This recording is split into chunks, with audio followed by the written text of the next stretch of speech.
Hello, my friends, and welcome back.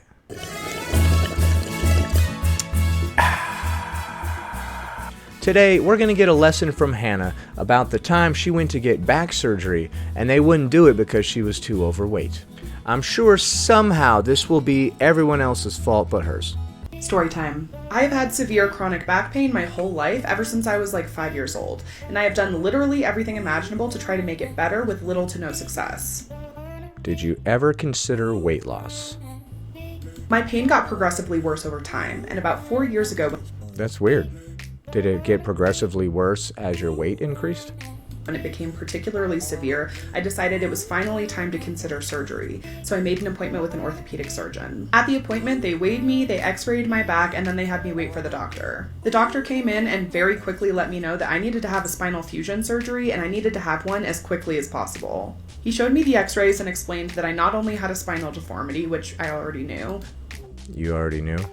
Oh, right, you're a professional. I forgot, you're a doctor. You probably already x-rayed yourself before this. Did you show up to the doctor's visit with your own x-rays? You're like, I brought my own films here. And then you're all like, see, you can see right here between the L4 and L5. The doctor's like, what? Get out. What is this? But that the friction between two of my vertebrae had caused a fracture. The friction had caused a fracture. But I thought you said you had this problem since you were 5 years old. Because you wanted to make it seem like it was not the result of weight gain, right? That's why you're like, I had it ever since I was 5. I couldn't have been that big back then, you fat-phobic bastards, so it must have been something else. And then now you're saying, it was the result of friction. What would cause your vertebrae to just grind together so hard like that, I wonder? It's weird, like an excess of pressure, like some kind of gravity, some shit. So I had a broken back. So you've had a broken back ever since you were 5. Huh. And the pain got progressively worse as you got older, not as you got heavier, because weight has nothing to do with anything ever, dude. It's never, ever hurt anybody to weigh too much. We all know that. But, so as you got older, I guess, not heavier, the pain just started to increase for no reason. For no reason in particular. She looks like she just got done taking a big inhale of one of her own farts, and she's like, oh. I was like, got it. When can we schedule surgery? But he responded and said, well, the problem is your weight. Dun, dun, dun. We knew that fat-phobic statement was coming, didn't we? I don't know about the rest of you, but I could sense the fat phobia from this doctor before she even got to that point. What a bastard. You fat-phobic son of a bitch. I knew you would bring up my damn weight. It's always like you doctors to be bringing up a person's weight and their health. Get fucked. Unfortunately, we're going to need you to lose some weight before we would be willing to do surgery on you. Denied, son. But luckily, we have an in-house weight loss program that we're going to refer you to. Okay, why do you look unhappy about that? Why is this not the look of happiness that I'm expecting to see right now? So they have an in-house weight loss program that they can refer you to. Dude, that sounds amazing. Do you know how many people would love to be in that position where there's some sort of weight loss program that probably has a pretty good success rate because it's through a hospital with the purpose of losing weight so you can be eligible for surgery? Dude, so many people would love to be recommended to that program. Are you kidding me? You look like you just got told that your grandma passed away. They're like, yo, we got this in-house weight loss program. It is dank, son. And you're just like, And there are many things I could have said in response to this, but I decided to try to appeal to this doctor as someone who, in theory, should want to do no harm. translation, I could have really let that SOB have it. But I was feeling charitable that day, so I figured I would be nice and take it easy on this guy. So I told him, I have a history of disordered eating, and weight loss behaviors are very unsafe for me. And by the look on his face, he clearly did not believe that I ever had an eating disorder. Oh, I could tell that this story actually happened. The things that she's saying are real, because this is what would have happened in real life when an obese person is like, actually I can't lose weight. I have a history of disordered eating, and it wouldn't be safe for me to do so. And then the doctor goes like this.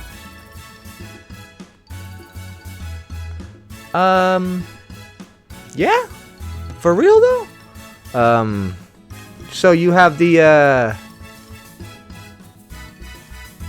You've got the restrictive ED. Huh.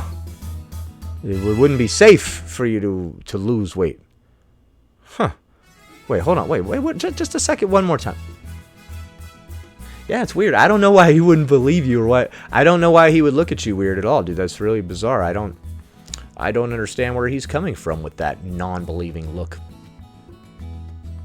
And so he said again that I would need to lose weight, and he said the reason was because anesthesia was too dangerous for people in my BMI category. Okay, once again, you look not too happy about that. All right. Do you think it's just the anesthesia, or do you think there's other stuff too? I'm sure there's a lot more than just the anesthesia. You see, what she's failing to mention here are the myriad of other reasons, right? She's cherry-picking anesthesia because she's about to make a point right now that, people that get weight loss surgery are fatter than me, and they can go under anesthesia. That's why she just cherry-picked anesthesia.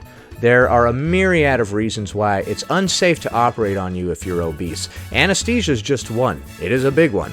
But I mean, dude, your heart and lungs are stressed out just sitting there. Plus, there's all this excess tissue and stuff that you have to use all these clamps and stuff to hold back. There's a lot of things that can go wrong with surgery, but especially if you're obese. And I said, so how do people even bigger than me get weight loss surgery every single day? And then he said, get the fuck out of my office. Why do you come here and argue with me? I am so sick of dealing with you. If you're such a professional, operate on yourself. If you're such a health professional, then operate on yourself.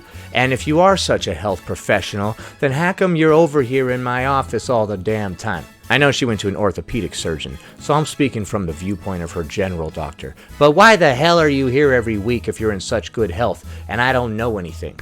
By the way, did I mention to get the hell out? I'm not seeing you anymore. They are under anesthesia for that. For that. Okay. We went back and forth for a long time. And dude. Oh, man. Dude, give this man a raise. Give her orthopedic surgeon a raise. I'm sure they make crazy money. But to put up with her, geez, give this man a tip. Dude, if I had to put up with her, not only would I not see her, I would be so traumatized by the whole thing. I wouldn't take anybody that even has the same kind of insurance as her. You know, I'd be like, Aetna. Oh, that's what that one chick had. Yeah, no, we're not taking that anymore. He ended up getting very frustrated. You're kidding. So you tried to out-doctor the doctor, and he didn't take too kindly to that, huh? And just said, look, I don't know what to tell you. This is the hospital's policy. This is one of the most honest interactions that we've ever seen from a fat acceptance activist. You can tell that everything in this story really happened, except for the part where he said it was just due to the anesthesia. Like I said, there's a myriad of other reasons. He's just all like, okay, dude. Okay. It's the hospital's policy. Take it or leave it. Basically, he got to that point. She wore him down until he got to the point of just like, all right, man. It's the hospital's policy. If you don't like it, please go somewhere else. Please stop coming here. So I had to battle this hospital with this horrible BMI cutoff policy for a whole year. My dog's on the rag. But you know what else you could have done during that year?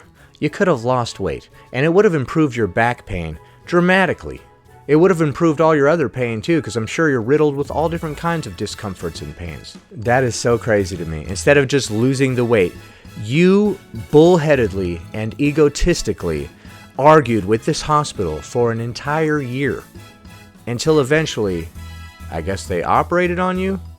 I think she leaves out some details in this next part. I don't think that they would just bend their policy after a year and be like, all right, fine, we'll work on you. I think she's lying about whatever circumstances made it possible for her to get that surgery after a year. I don't think they just changed their mind. All while having a broken back that entire time before I could finally get the surgery they had established was medically necessary. So you had a broken back for a year because you were too stubborn and lazy to lose the weight. And by the point that I was finally able to get this surgery, they had made me wait so long. They had made you wait so long? Whoa, whoa, whoa, whoa. Back it up right there. They made you wait so long? They said they would operate on you as long as you lost the weight. You did not lose the weight. So you made you wait so long. If nothing is ever your fault, then you will never change, my friend.